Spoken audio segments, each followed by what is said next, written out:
Bem, amados, com esta 13ª lição da Escola Bíblica Dominical, encerramos aqui todos os nossos comentários deste quarto trimestre do ano de 2020.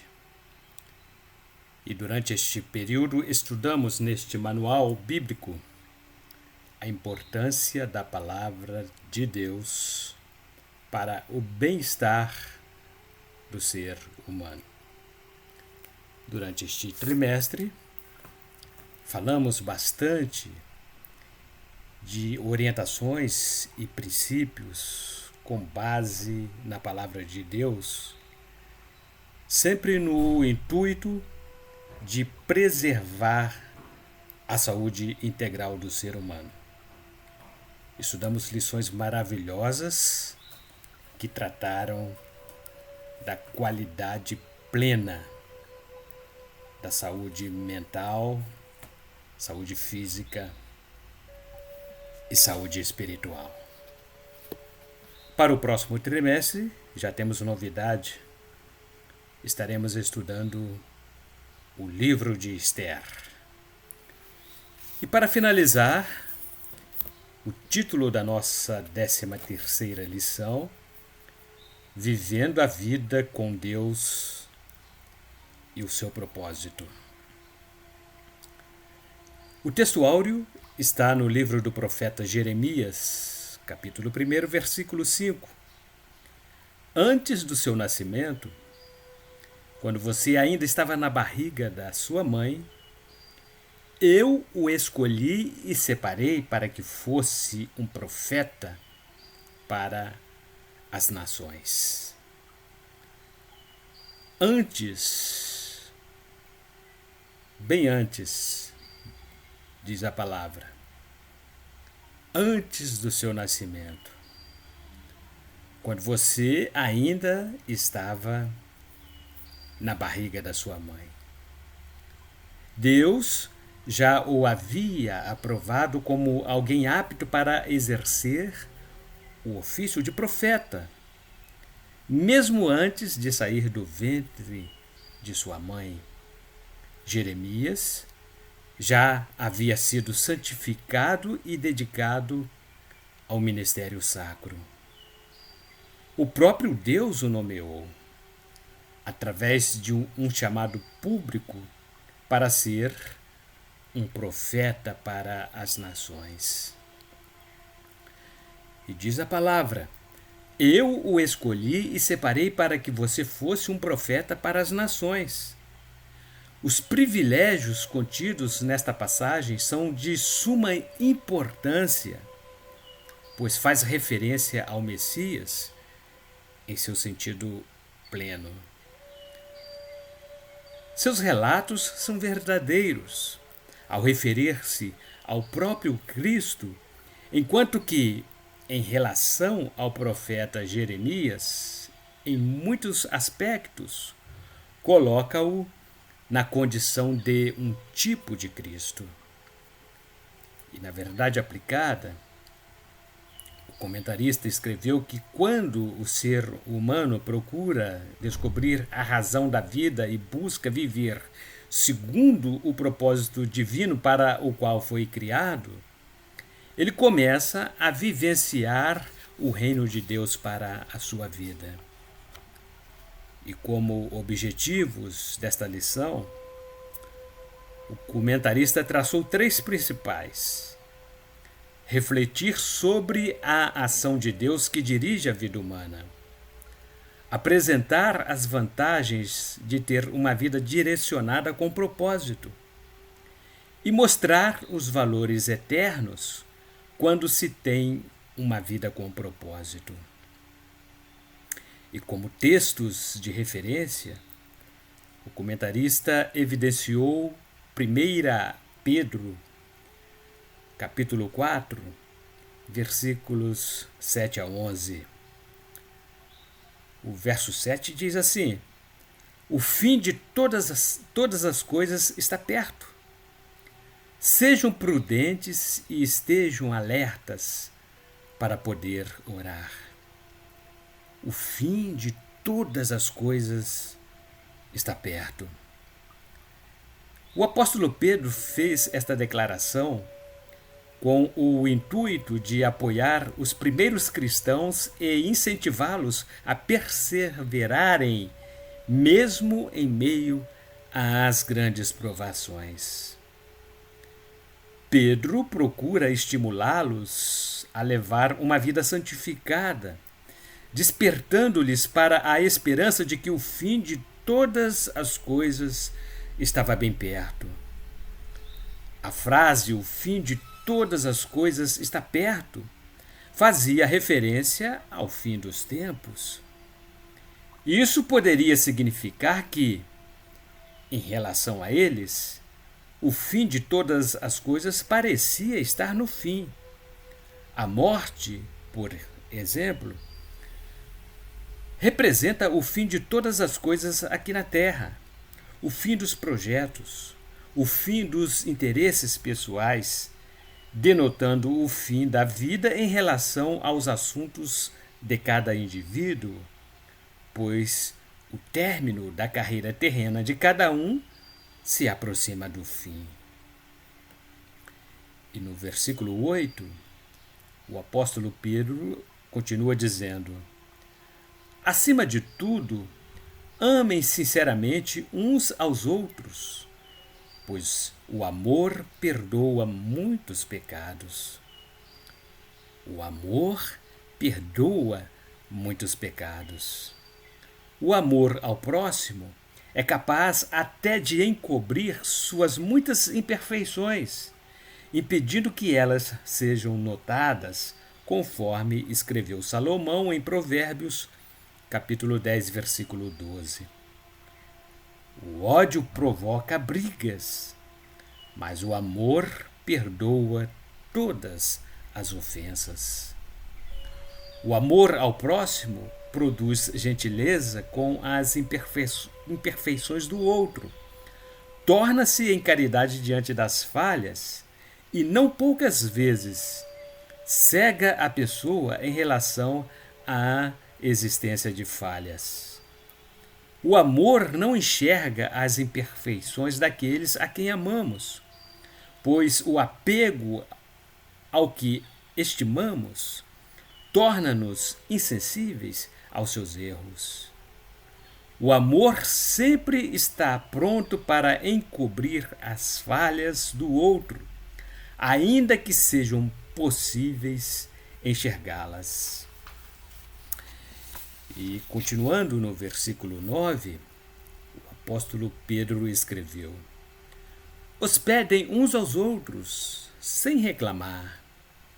Sem reclamar. No original grego tem o sentido de sem murmúrios, isto é, sem reclamar das dificuldades para realizar algo, sem reclamar do tempo, das despesas e dos problemas necessários para fazê-lo.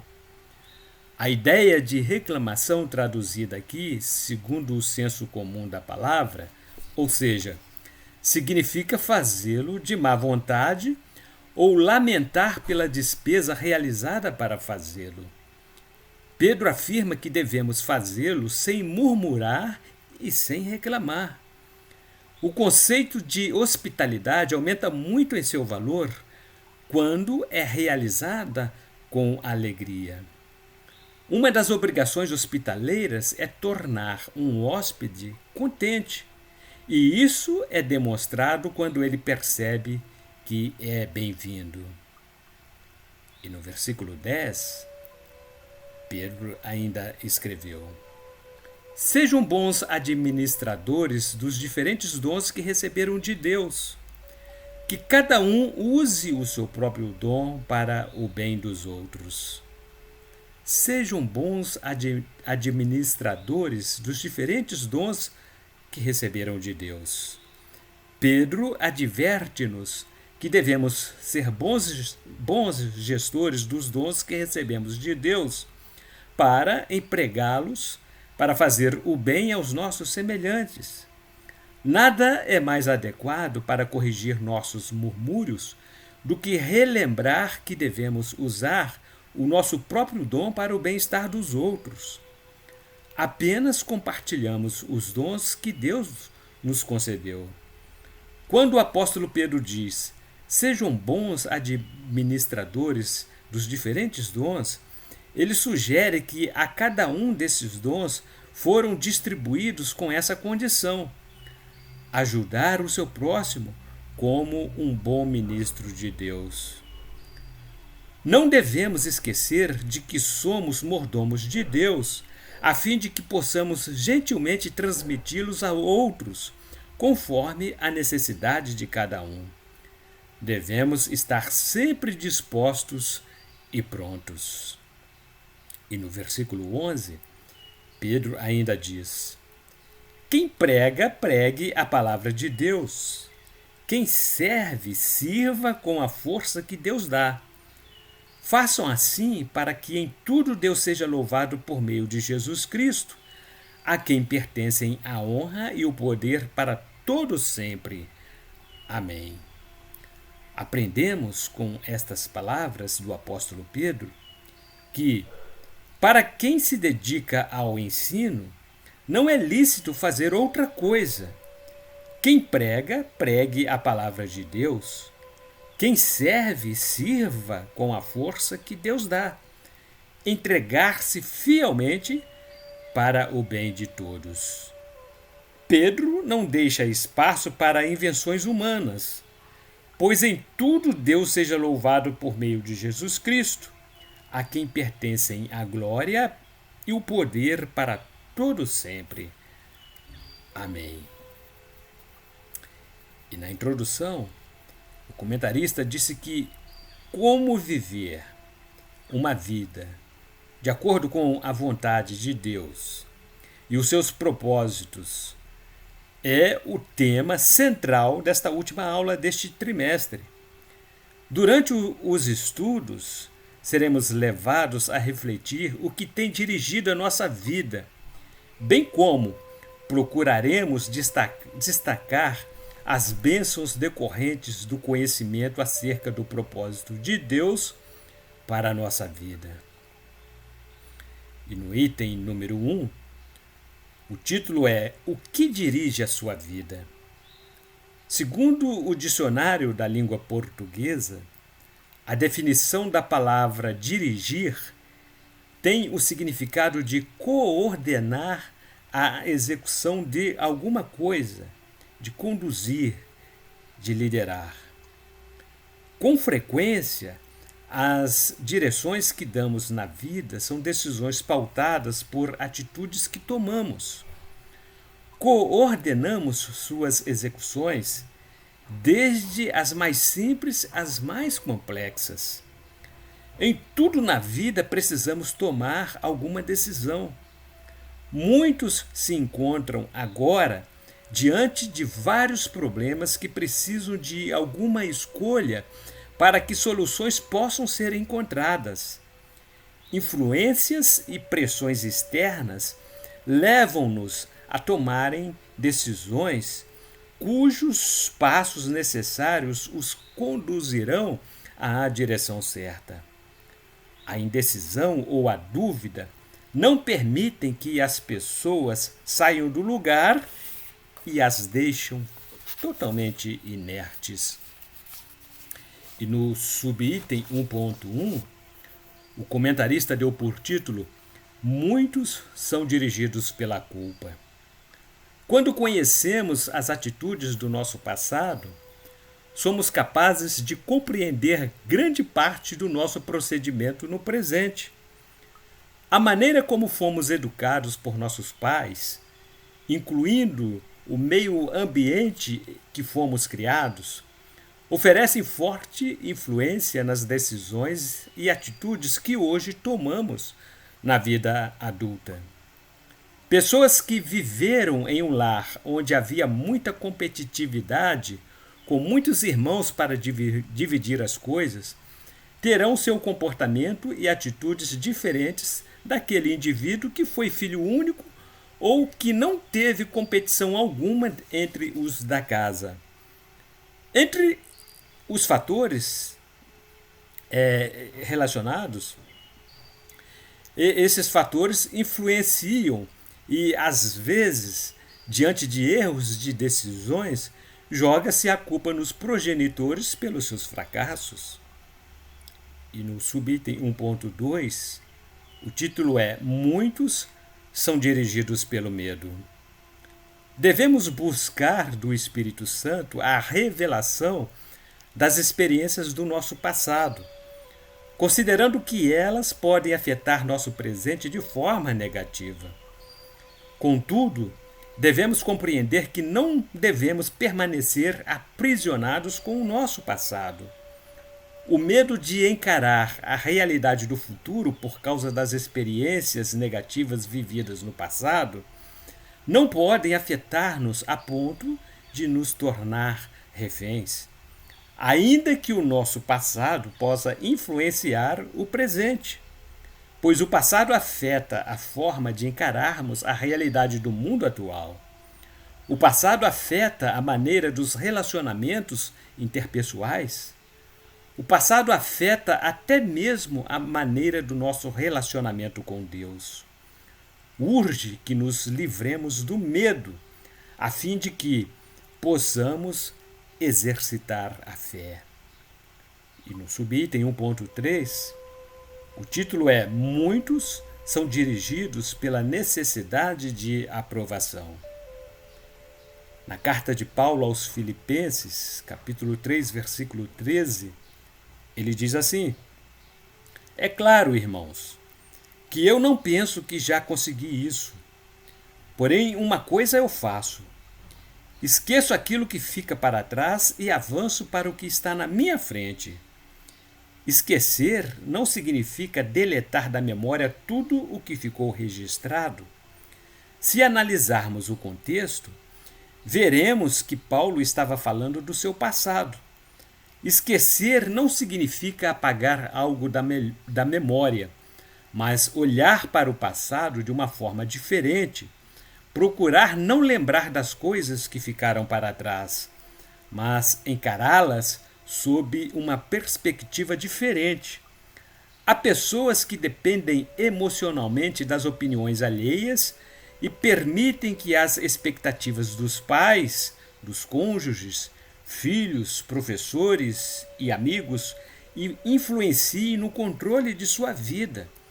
Há adultos que são dependentes para tomarem decisões e vivem da expectativa da aprovação de pais que nunca se dão por satisfeitos. Outros ainda são dirigidos pela influência das pressões sociais e se preocupam demasiadamente com a opinião alheia e com o que os outros podem pensar acerca de tal assunto. E no item 2, o título é As vantagens de uma vida com propósitos. Qualquer coisa que façamos na vida requer planejamento. Planeja-se para tudo. Procurar conhecer o propósito de Deus é de fundamental importância. Nossos planos devem estar incluídos no plano de Deus. Afinal, foi Ele quem nos fez e planejou a criação do universo. Viemos a este mundo com um propósito estabelecido pelo Criador. Fomos criados por Ele para vivermos uma vida de abundância. E no subitem 2.1, o título é Sem Deus e um propósito, a vida não tem significado. Uma vida sem propósito é uma vida sem a presença de Deus. Longe de Deus, a vida fica sem o objetivo principal. Sem um objetivo, a vida carece de uma razão de ser consistente. Segundo registros da Bíblia Sagrada, diversas pessoas expressaram falta de esperança para continuar vivendo. Entre elas, o próprio profeta Isaías, que se queixou. Ele disse: Mas eu pensei, todo o meu trabalho não adiantou nada. Todo o meu esforço foi à toa. Mesmo assim, eu sei que o Senhor defenderá a minha causa que o meu Deus me recompensará. Isaías capítulo 49, versículo 4. Jó também disse o seguinte: lembra, ó Deus, que a minha vida é apenas um sopro. Os meus olhos nunca mais verão a felicidade. Jó capítulo 7, versículo 7. A pior mazela que pode ocorrer na vida do ser humano não é a morte, mas sim viver uma vida sem sentidos, sem planejamentos, sem metas estabelecidas. E no subitem 2.2, o título é Conhecer seu propósito simplifica a vida. No livro de 1 Samuel, capítulo 3, versículos 1 a 4, encontramos o registro do menino Samuel ministrando perante o Senhor sob a orientação do sacerdote Eli. Está escrito assim: Samuel ainda era menino e ajudava Eli na adoração a Deus, o Senhor. Naqueles dias, poucas mensagens vinham do Senhor, e as visões também eram muito raras. Certa noite, Eli, já quase cego, estava dormindo no seu quarto. Samuel dormia na tenda sagrada, onde ficava a arca da aliança. E a lâmpada de Deus ainda estava acesa. Então o Senhor Deus chamou: Samuel! Samuel! Estou aqui, respondeu ele. O menino Samuel veio a existir através de um milagre. Sua mãe Ana era estéril e ela orava insistentemente ao Senhor para que lhe desse um filho. Ana fez um voto que o entregaria aos serviços do Senhor. Esse foi o seu propósito. Ana pediu um filho a Deus e ele a deu um profeta. Samuel foi criado no templo sob a tutela do sacerdote Eli e, ainda menino, levou certo tempo para o Senhor aparecer-lhe e se revelar a ele, para lhe dizer qual era o plano estabelecido para a sua vida. Samuel ouviu o soar da voz de Deus e recebeu dele as diretrizes do seu propósito. Tudo ficou claro para ele. Está registrado assim. Então correu para onde Eli estava e disse: O Senhor me chamou? Estou aqui. Mas Eli respondeu: Eu não chamei você. Volte para a cama. E Samuel voltou. Então o Senhor Deus tornou a chamar Samuel. O menino se levantou, foi onde estava Eli e disse: O Senhor me chamou? Estou aqui. Mas Eli tornou a responder: Eu não chamei você, filho. Volte para a cama. Samuel não conhecia o Senhor, pois o Senhor ainda não havia falado com ele.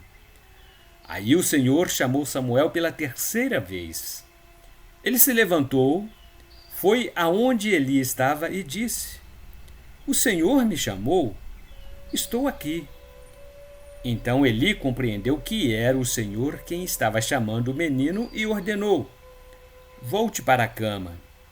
E se chamar você outra vez, diga: Fala, ó Senhor, pois o teu servo está escutando.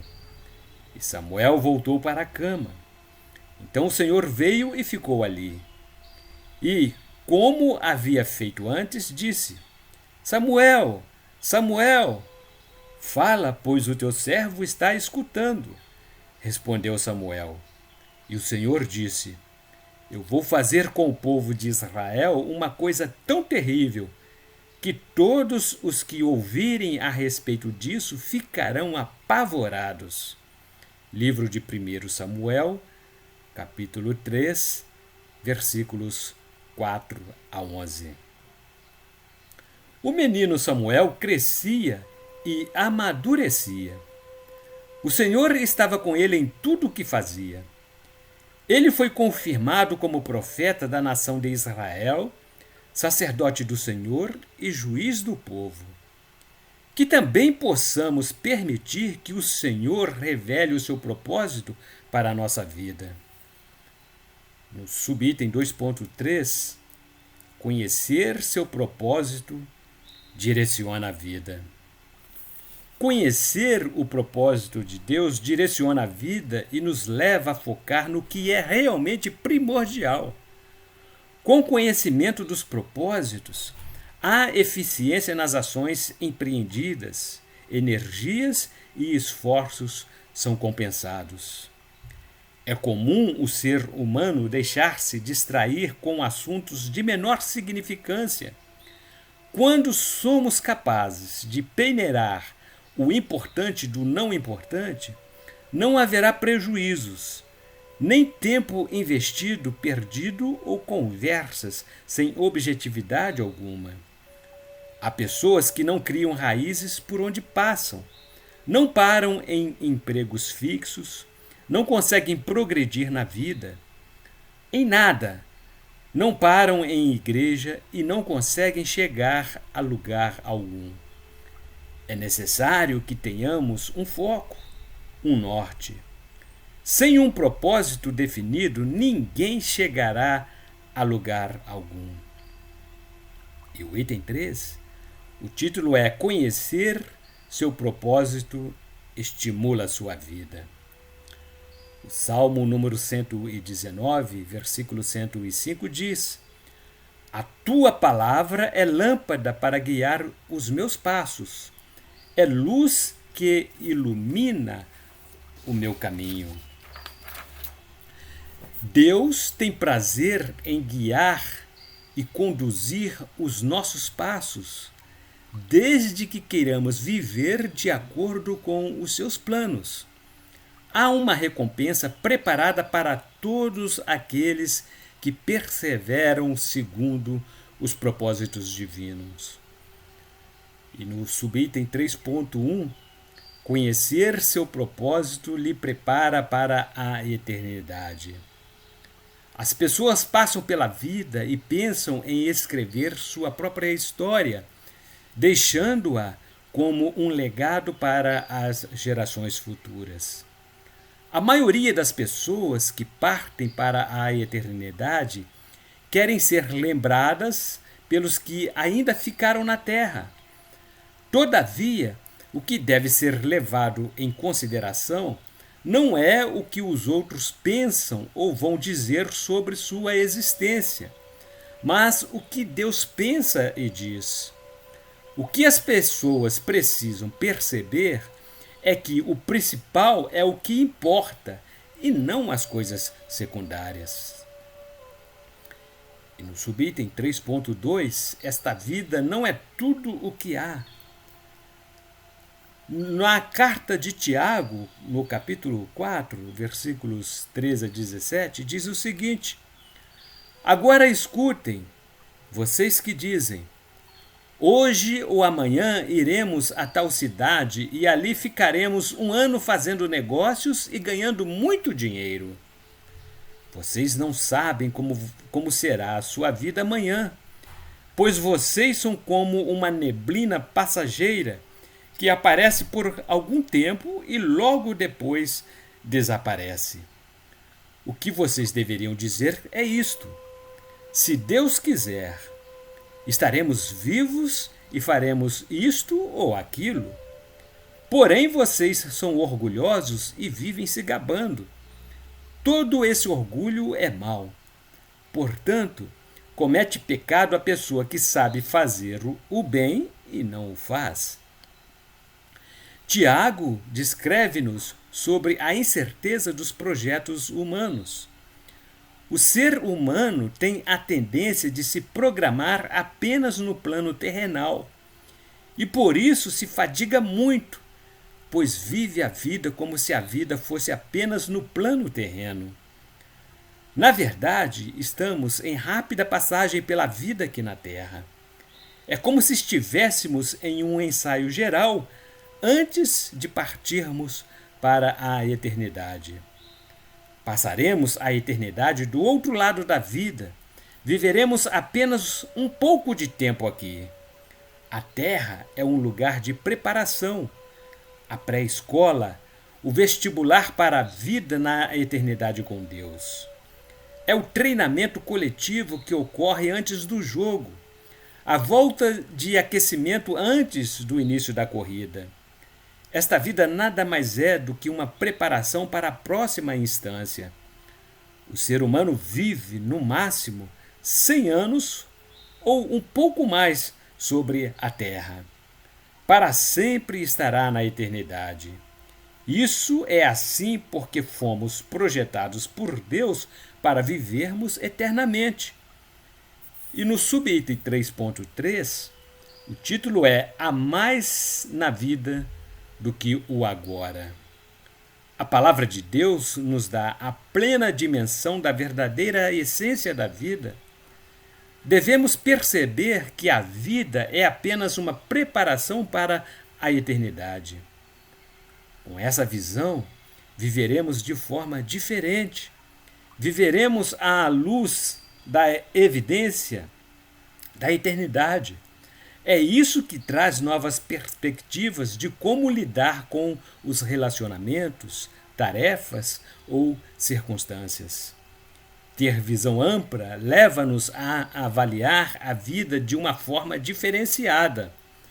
Muitas atividades, metas e problemas que mostravam importantes tornar-se-ão banais, insignificantes e indignos de atenção.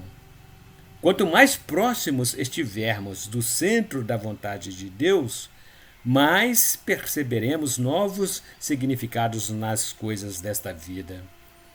E concluindo a nossa lição, os atos que praticamos nesta vida são capazes de definirem o destino da vida eterna.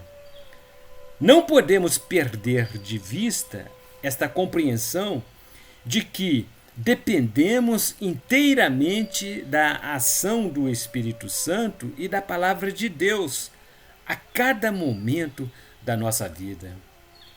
A vida que levamos neste corpo terreno, precisa estar de acordo com a vontade estabelecida por Deus para chegarmos ao céu. É necessário vivermos os propósitos que Deus estabeleceu para a nossa vida aqui na Terra. Portanto, com esta lição de hoje, nós fechamos todo o nosso assunto deste trimestre do ano de 2020. E desejamos a vocês que nos acompanharam nestas 13 lições boas festas, boas entradas, Feliz Natal e um próspero ano novo, se Deus quiser, com vacinas para o coronavírus, né? E a próxima lição do próximo trimestre, já do novo ano, nós estaremos então falando sobre a bibliografia de Esther. Até lá, e que Deus a todos abençoe abundantemente.